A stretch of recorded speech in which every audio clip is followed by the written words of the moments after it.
Expressing શોક એટલે કે આ વિડીયોમાં આપણે દુઃખ અથવા તો આઘાત કઈ રીતે વ્યક્ત કરવો તે સમજવાના છીએ.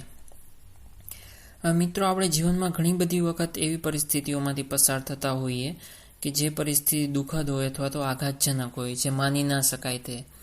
તો આપણે ગુજરાતીમાં જાણીએ જ છીએ કે કઈ રીતે વાત કરવી. હવે આ જ વસ્તુને ઇંગ્લિશમાં તમારે દુઃખ કઈ રીતે વ્યક્ત કરવું અથવા તો આઘાત લાગ્યો છે તમને અંગ્રેજીમાં કઈ રીતે કહેવું, તો એ માટે આ વિડીયો મેં બનાવ્યો છે.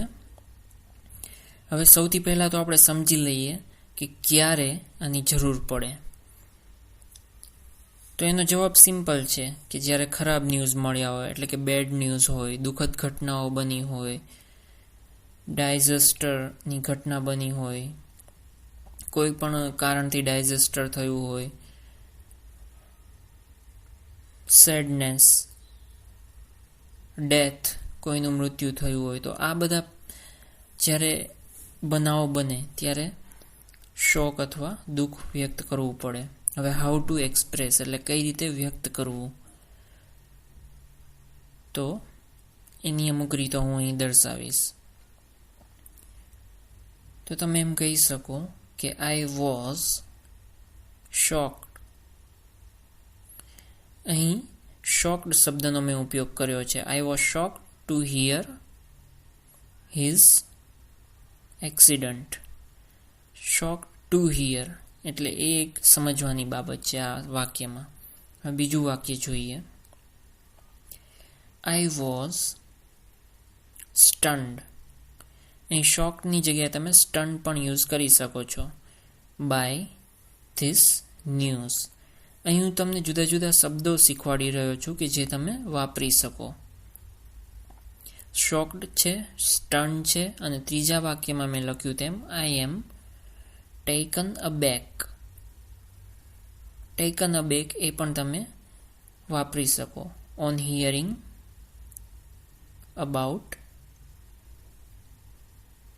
Plane crash. પછીનું ઉદાહરણ જોઈએ.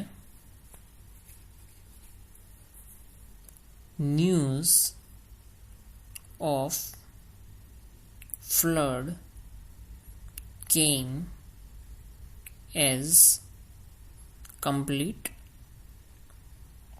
shock. તો તમને ખબર પડશે કે કઈ રીતે અલગ અલગ રીતે તમે વાક્ય રચના બનાવી શકો છો અંગ્રેજીમાં. આઈ કેન નોટ અથવા તો I can't believe that she died. તો અહીં આપણે કેન નોટ બિલીવનો ઉપયોગ કર્યો. તે પણ એક આઘાત અથવા દુઃખ વ્યક્ત કરે છે.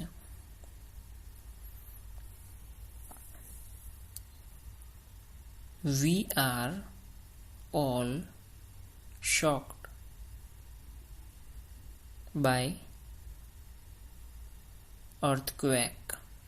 તો મિત્રો, આ વિડીયોમાં મેં માત્ર એક જ વસ્તુ તમને શીખવાડી કે દુઃખ અથવા આઘાત કઈ રીતે વ્યક્ત કરવો, અને એના આ 6 વાક્યો મેં તમને શીખવાડ્યા, જેમાં અલગ અલગ શબ્દોનો ઉપયોગ અલગ અલગ રીતે થયો છે. તો આશા રાખું છું કે આ વિડીયોમાં તમને દુઃખ અને આઘાત કઈ રીતે વ્યક્ત કરવા તે ખબર પડી હશે.